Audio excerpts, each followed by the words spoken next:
inicio a nuestro segundo encuentro sincrónico de la clase número 2, en la cual se van a ver en la unidad número 3 los juicios relativos al derecho de familia y los juicios relativos a las comunidades, como es la partición, la oferta de pago, el procedimiento breve y el procedimiento oral. Bien, de mi parte, le doy la más cordial bienvenida y vamos a iniciar con estos juicios relacionados con el derecho de familia y el de las comunidades. En cuanto a los juicios relacionados con el derecho de familia, pues vamos a dar tres tipos de juicios. Por un lado, las rectificaciones de las actas del registro civil. Por otro lado, lo relativo a la interdicción e inhabilitación y al juicio de divorcio.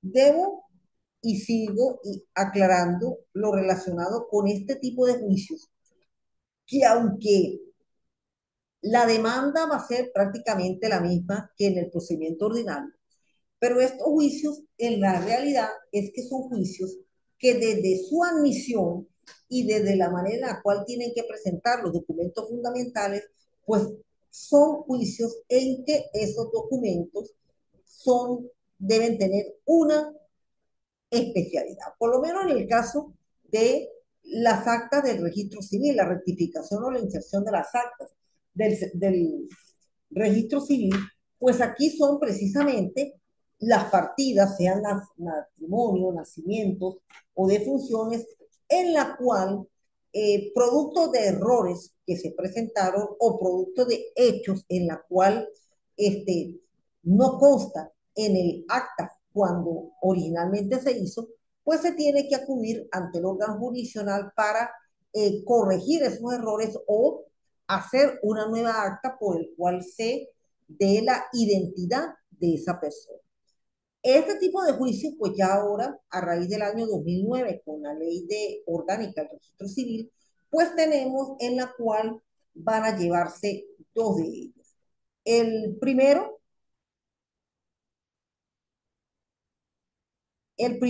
es ese procedimiento sumarísimo, en la cual sencillamente, como lo establece la propia ley orgánica del registro civil y en la cual se encuentra en su material de apoyo, es para corregir errores por formas en el documento, errores muy sustanciales de forma en el documento. Y está el procedimiento de la rectificación o la exención de partida, además de la demanda que tiene que ser hecha de acuerdo al 340, los documentos fundamentales.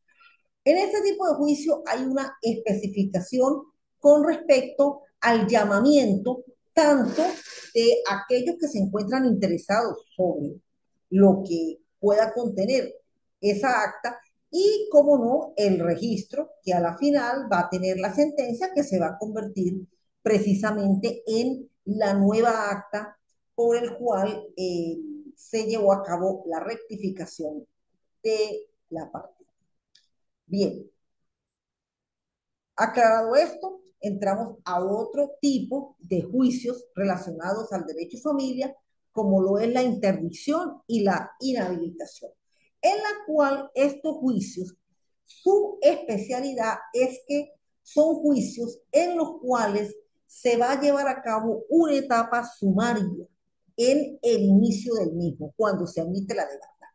En esa etapa sumaria, el juez recopila la información que aporta el principal protagonista, tanto la persona que va sometida, porque aquí la parte en sí, a quien van a someter a la interdicción, pues no es propiamente el que hace la demanda, porque el que hace la demanda es que precisamente solicita el nombramiento de tutor, sino que la persona a quien se le va a pedir la interdicción, precisamente la interdicción, ¿por qué se produce? Y como lo indicó ahí en su lámina, porque precisamente la persona ya no tiene la capacidad para llevar a cabo esos actos de la vida civil. Y uno de los requisitos que tiene que tener la parte para poder entrar en juicio y por el cual se comienza desde la teoría general del proceso es que tenga capacidad.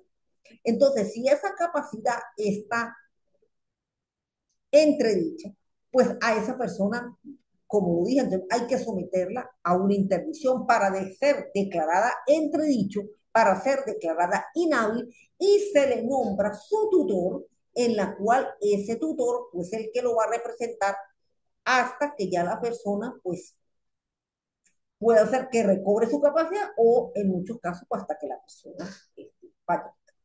Entonces, ahí tenemos esa especial. Entonces, dentro de ese procedimiento sumarísimo que lo tenemos acá en el juicio precisamente de la interdicción y la inhabilitación, como nos dice el 733. Luego que se haya promovido la interdicción o que haya lugar la noticia del juez en que alguna persona concurre en circunstancias que puedan dar lugar a ello, el juez abrirá un proceso respectivo y procederá a su averiguación sumaria sobre los hechos imputados. Nombrará al menos dos facultativos para que examinen a el notado de demencia y emitan y practicará lo dispuesto en el artículo 396 del Código de Procedimiento Civil. Es decir, el juez ordena que se haga una investigación en la cual nombra dos facultativos. Esos facultativos, por lo general, son los médicos, psiquiatras, psicólogos o neurólogos, por el cual ellos van a emitir el examen en el cual esa persona pues, tiene que ser sometida a la eh, incapacidad. O sea, tiene que someterla a incapacidad porque sencillamente la persona pues está totalmente débil. Y una vez que se lleve a cabo esta etapa sumaria es cuando se lleva a cabo el nombramiento del llamado tutor provisional. Con el nombramiento del tutor provisional, entonces ya el entredicho está bajo una tutela provisional, se abre un lazo de pruebas, se dicta la sentencia. Esta sentencia tiene que tener una consulta en el superior y una vez que esa consulta del superior sea favorable, pues la sentencia declara entredicha a esa persona y esa sentencia se tiene que registrar en el registro principal a los efectos de que se conozca el nuevo estado y capacidad de esta persona a la cual fue sometido a la interdicción.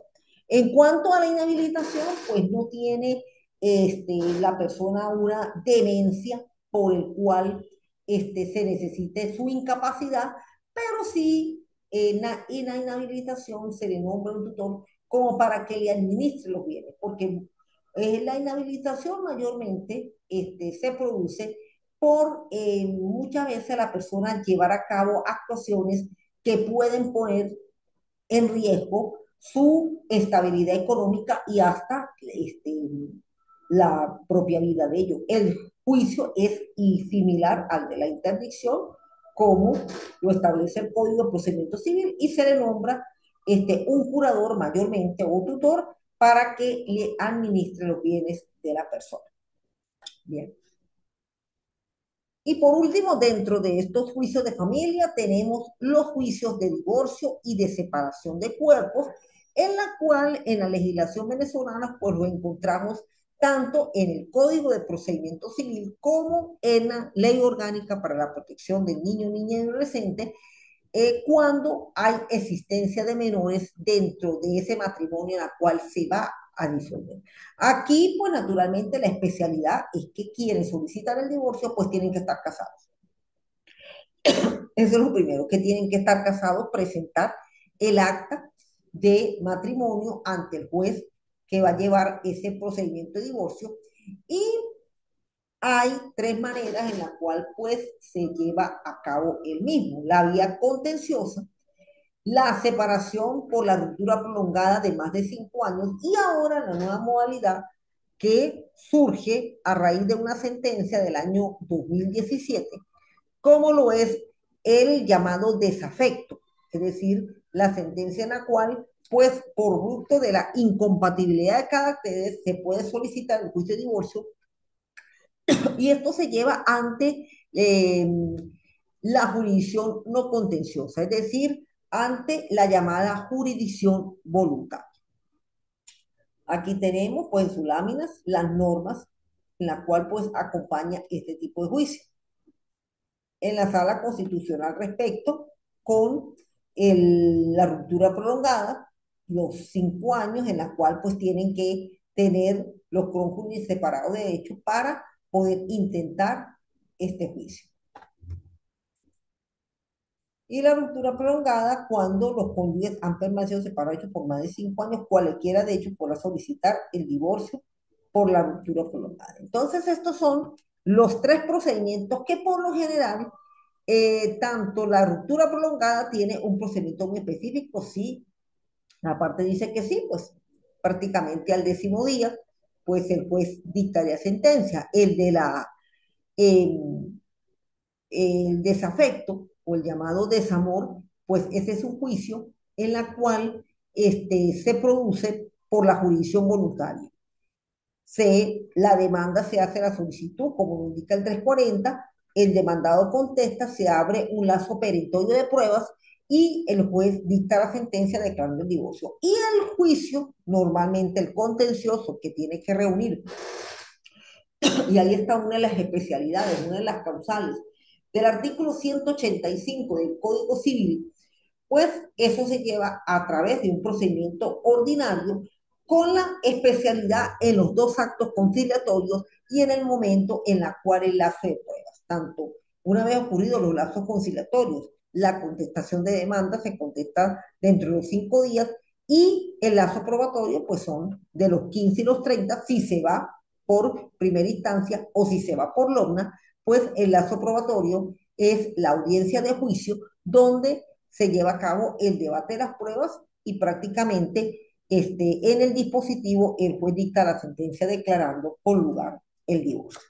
Bien, estos son precisamente los juicios relativos con el derecho de familia. Acá, en realidad, la especialidad es esa condición. Primero, en la rectificación de actas del registro civil de errores cometidos en la partida de nacimiento. En el segundo, en la interdicción, en la habilitación, sobre todo en la interdicción, de que a quien se le va a solicitar ella, esa persona, pues verdaderamente no tenga noción de realizar por sí misma actos jurídicos y actos que tengan que ver con la parte del derecho civil. Y en cuanto al divorcio, pues quien vaya a solicitar el divorcio tiene que estar casado con otra persona y segundo, pues no haber dado lugar a la causal. Bien, es decir, el que en realidad no dio lugar a la causal. Está el primer caso, el juicio contencioso; el segundo caso, la ruptura prolongada, que los cónyuges tengan por separado de hecho más de 5 años; y el de la incompatibilidad de caracteres, que es prácticamente el llamado divorcio casi que expreso que se está llevando a cabo, y eso sencillamente pues es una de las razones por la cual también se puede pedir el divorcio, pero no se lleva en la jurisdicción voluntaria. Bien, damos por culminados los juicios relativos a el derecho de familia y ahora vamos a entrar a aquellos juicios donde son unas situaciones muy especiales. Primero, el relativo a la partición, que es lo relacionado con la comunidad. Y para llevar a cabo la partición, pues se tiene que tener la cualidad de comunero.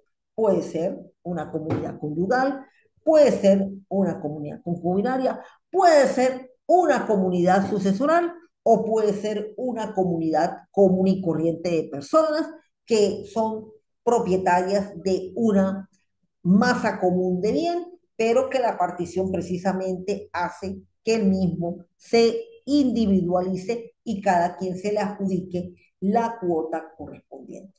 En cuanto a la oferta de pago y depósito, pues mayormente este es un juicio donde intervienen dos, acreedor y deudor. Pero acá tenemos lo contrario a lo que es el juicio de intimación o los juicios ejecutivos, donde mayormente en los juicios ejecutivos la parte demandante era el acreedor porque estaba intimando a que pagaran la deuda. Acá, precisamente, en la oferta de pago y depósito, tenemos los mismos protagonistas de acreedor y deudor, pero con sentido contrario al de la pretensión. Porque así como en el cobro de bolívares se intima al deudor a que pague al acreedor el dinero prestado, también en el juicio de la oferta de pago y depósito se notifica al acreedor a que acepte el pago que el deudor está haciendo, porque precisamente lo que la oferta de pago y depósito va indicada su pretensión es que se cumpla la obligación y el deudor entrar en estado de solvencia. Eso es más que todo lo que persigue la oferta de pago y depósito. Acá tenemos las normas del 777 y siguientes. Solamente me voy a permitir leer el 777 para indicar cómo es que está la especialidad de este juicio. La demanda de partición o división de bienes comunes se promoverá por los trámites de procedimiento ordinario y en ella se expresa especialmente el título que lo origina la comunidad, los nombres de los condóminos y la proporción que deban dividirse los bienes. Si de los recaudos presentados al juez si deduce la existencia de otro u otros condóminos, se ordenará de oficio su citación.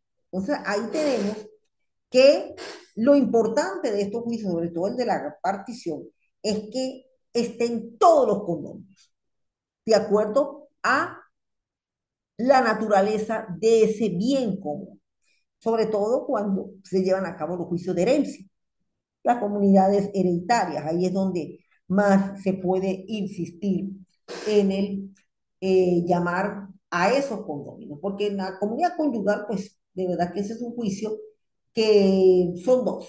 Ahí es, ahí en realidad no entran más, sino son dos quienes hayan sido esposos y ellos pues son los que dividen esa comunidad conyugal. Y en la comunidad ordinaria, bueno, de acuerdo a la manera como se llevó a cabo. Pero en la herencia sí se ve de que se pueden llamar a otros condóminos, puesto que siempre es importante el llamamiento de los herederos, sobre todo ya eso sucedió por el juicio prescripción adquisitiva cuando precisamente se publican los edictos. Este es un procedimiento que sí desde que nace tiene que llevarse por los trámites del procedimiento ordinario, por los trámites y su especialidad está en el título en la cual consta la comunidad y el porcentaje que tiene que tener,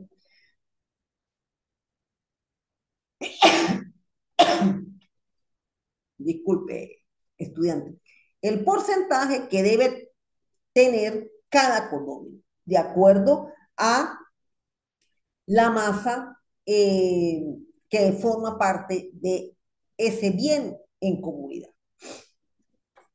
Bien.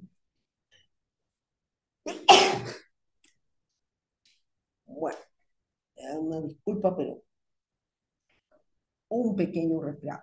Y entramos a dos procedimientos, en la cual pues son unos procedimientos muy importantes dentro de los procedimientos especiales que se llevan a cabo en el proceso civil, como lo es el procedimiento breve y como lo es el procedimiento ordinario.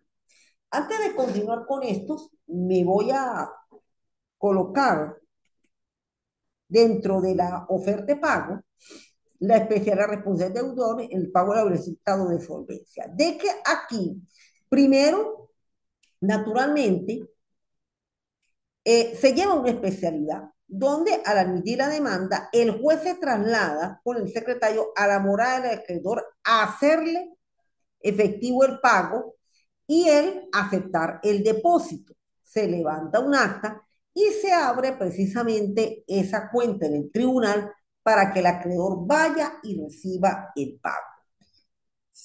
Ahí se puede presentar una oposición o no a esa oferta que se le hace al acreedor para poder depositar la cantidad y ahí es donde se sustancia el procedimiento por los trámites del juicio ordinario. De no ser así, pues ese dinero está en el tribunal y el acreedor pues va y lo retira y de esa manera pues queda solventada la deuda.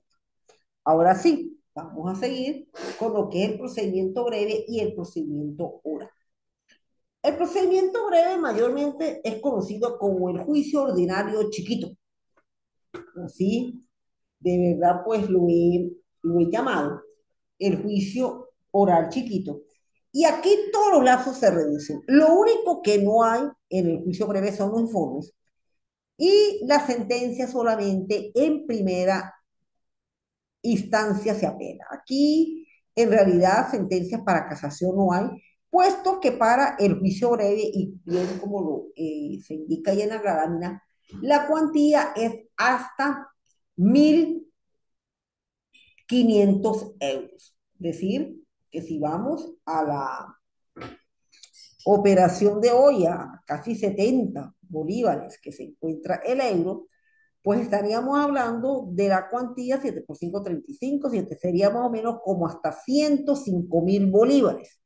Es que se pueda tramitar por juicio breve. Ya la demanda que pase de 105.000 bolívares, pues se tramitará por el procedimiento ordinario. Acá, en el procedimiento breve, la demanda es similar o prácticamente es la misma que se debe redactar siguiendo los artículos del 340. Se va a la citación se hace por los 3 días y el demandado, una vez que se cita, tiene la oportunidad de contestar al segundo día y bien para contestar o para presentar cuestiones previas y las cuestiones previas se deben resolver prácticamente al tercer día. Acá en el procedimiento breve, por lo menos en algunas jurisdicciones, sobre todo, ya prácticamente se ha permitido llevar a cabo lo que llaman la audiencia oral o de transacción, una audiencia conciliatoria.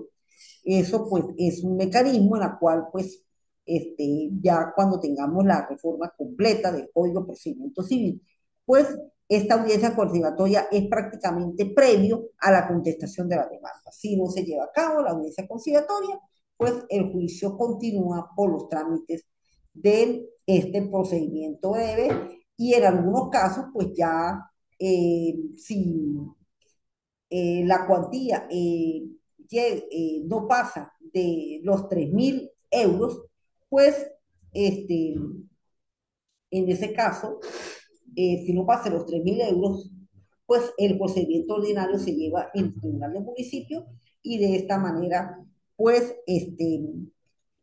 se realiza la tal audiencia conciliatoria. Bueno, una vez que se presentaron las cuestiones previas, se hayan solucionado o contestado la demanda, se abre 10 días de lapso probatorio. Y en esos 10 días se promueven y se evacúan las pruebas a la vez. A la vez. Ahí no es que primero se promueve y luego se evacúan a la vez. Los documentos se presentan, los testigos al día siguiente, si está dentro del lapso, se les toma la declaración, de acuerdo a los testigos que se hayan presentado. La inspección judicial se lleva a cabo a los pocos días. Igualmente, si se presenta una experticia, pues tiene que presentar el informe antes del día 10. Y lo mismo la presentación de los documentos. ¿Por qué? Porque esos son días de despacho y prácticamente en 2 semanas, pues tiene que llevarse a cabo el lazo de pruebas. Finalizado el lazo de pruebas, no hay informes y el juez tiene 5 días para sentenciar una vez finalizado los informes. Si se produce una sentencia en contra de la parte que demandó o en contra del demandado, pues se va a segunda instancia y en segunda instancia se abre prácticamente 10 días para presentar lo relacionado con los informes. Una vez que pasa esos 10 días, el juez igualmente tiene que sentenciar dentro de los 5 días y de acuerdo a la decisión que suceda, pues esa sí quedará definitivamente firme porque el juicio breve no tiene casación. Debe decirle que la apelación para conocer en segunda instancia se hace dentro de los 3 días, una vez se haya si dictado la sentencia en primera instancia dentro del lapso de los 5 días o se le haya notificado a las partes si se dictó fuera de este lapso. Bueno, este es, como le digo, el llamado juicio chiquito, que es el procedimiento breve. Y tenemos el procedimiento oral, que es prácticamente un procedimiento que cuando se hizo la reforma del año 1987, que es la que tenemos actualmente, pues para determinados casos específicos, como los relacionados con derechos de crédito, obligaciones patrimoniales, asuntos contenciosos de trabajo, demanda de tránsito y demandas en causas en que, por disposición de la ley o por el convenio particulares deban tramitarse por el procedimiento breve, es donde se lleva a cabo. Acá prácticamente es la antesala de lo que vamos a tener en el procedimiento civil cuando de una vez tengamos el nuevo código del mismo. Porque en el procedimiento breve, las etapas de introducción, de instrucción a la causa y de decisión de la causa se llevan a cabo es por audiencia. Primeramente, en el caso de la introducción de la causa, pues la demanda se hace similar al 340. Se cita al demandado contestar la demanda, para contestar la demanda en el tiempo indicado para el debate oral. El procedimiento oral comenzará con la demanda escrita que deberá llevar los requisitos del 340. Pero el demandante deberá acompañar por el nivel o la prueba documental que disponga, mencionar nombre y domicilio de los testigos que rendirán en el debate oral. Si se pidieran posiciones juradas, estas se absolverán en el debate oral. Si el demandante no acompaña la demanda, la prueba documental, la lista de testigos no se admitirá después, al menos que sean documentos públicos y se haya indicado el nivel o más alto donde se encuentra. La contestación, llegado el día fijado para la contestación de la demanda, según las reglas ordinarias, el demandado las presentará por escrito expresando cada una de ellas de fondo si creyera conveniente. Deberá acompañar por escrito la contestación, prueba documental, igual como sucede en la demanda. Ahora, acá precisamente, este, esa audiencia para contestar demanda, pues tiene que ser fijada una vez que la demanda haya sido admitida. Se cita al demandado y él debe contestar demanda dentro de la día que fue fijado por el juez para la contestación. De acuerdo a lo que el demandado indique la concentración de la demanda y si se presenta una traba de la litis, se abre lo que se llama la audiencia preliminar, que es casi muy similar a la llamada audiencia conciliatoria. Esto la tenemos en 1866 y en esta audiencia conciliatoria se podrá primero subsanar todo lo que es referente a las cuestiones previas si el demandado las presentó. En otro está lo relacionado también con, en caso de una contumacia, pues naturalmente se tiene que indicar la audiencia para que el demandado, si no diera lugar la contestación, como lo dice el 362, pero en este caso el demandado deberá promover toda clase de pruebas, si quiere hacer dentro de los 5 días de la contestación emitida, como está en el artículo 362. Entonces, aquí, en caso de que no conteste demanda, el demandado, pues se abren 5 días para que presente pruebas. De lo contrario, si no lo hace, pues caería en contumacia. Y tenemos lo que se llama la reconvención, bueno, igualito, el momento en el cual pues puede el demandado demandar al demandante y el demandante se le fijará unos días, que por lo general son 5, para que conteste en esa audiencia esa demanda por el cual fue reconvenido. Una vez que se haya solucionado lo relacionado a las cuestiones previas, lo relacionado con contestación y contumacia, entramos al debate oral. Y en el debate oral, en el cual va a ser una audiencia que se fija el juez, y que esta audiencia, por lo general, este, inasistencia de oportunidad a la audiencia oral en caso de no existir, sí, en la cual el juez la fijará en un lazo que no sea muy largo. Ahí lo que se van a debatir son las pruebas. Generalmente, en la nueva corriente del proceso civil en Venezuela, por eso hablamos de etapa de sustanciación y mediación y etapa de juicio. En la primera es las llamadas alegatos de pretensiones y excepciones. Eso es lo que sucede en esa primera etapa. Ya en el debate oral, que puede ser de una audiencia o hasta pueden ser de dos audiencias, ahí lo que se debaten son las pruebas que las partes indicaron, tanto en el momento de la demanda como en el momento de la contestación. Entonces, ahí es donde precisamente tiene el demandado que eh,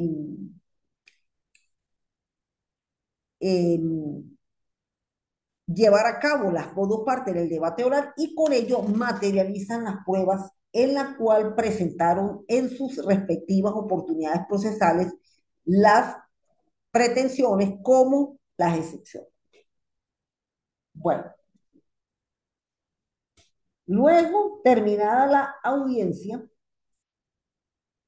viene lo que se llama la sentencia. Dentro del plazo de 10 días se extenderá por escrito respecto, se agregarán los actos dejando constancia de detalle. El fallo, ajá, pero antes del 877, vamos al 876.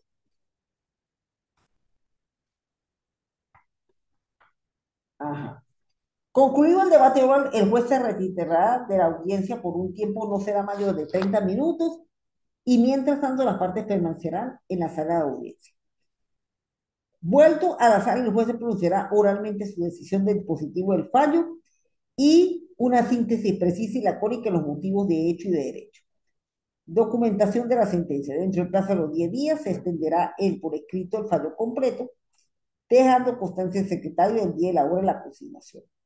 La apelabilidad ante esta sentencia era el procedimiento de la sentencia interlocutoria, como son inapelables, salvo disposiciones expresas en contrario. De la sentencia de Pitia se da apelación a ambos efectos, el cual comenzará a contar desde el día siguiente a la consignación de auto del fallo completo. Bien. Entonces acá, pues tenemos que una vez que termina el debate oral, el juez se retira por 30 minutos y solamente va a pronunciar el dispositivo y una síntesis expresa, precisa y lacónica de lo ocurrido en el juicio. Terminado el debate oral y producido ya el dispositivo, hay 10 días para que el juez publique la sentencia y una vez finalizados estos 10 días, los días para apelar, si es sentencia definitiva, porque la sentencia interlocutoria, salvo casos especiales, es que se apela. Lo contrario, en la sentencia interlocutoria, pues no hay apelación. Y igualmente, pues se pronuncia en cuanto a la alzada